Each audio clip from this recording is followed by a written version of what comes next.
அதாவது இந்த மில்லிங் வழியாக வெளியே வர வரைக்கும் நல்லா வெளியே வர வரைக்கும் அடிங்க. அப்போ தான் வந்து ஒரு 5 மணி நேரத்துக்கு அது நல்லா லைஃப் வரும்.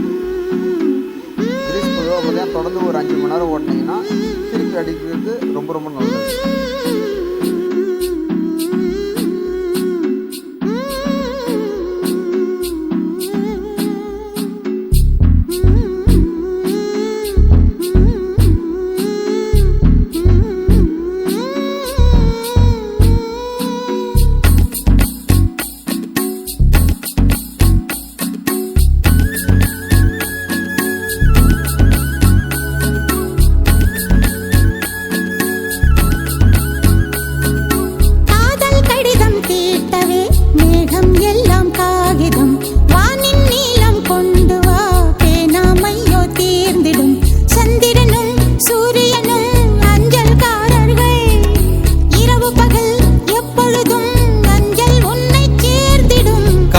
கடிதம் தீட்டவே மேகம் எல்லாம் காகிதம் வானின் நீலம் கொண்டு வா பேனாமையோ தீர்ந்திடும் சந்திரனும் சூரியனும் அஞ்சல்காரர்கள் இரவு பகல் எப்பொழுதும் அஞ்சல் உன்னை சேர்ந்திடும்.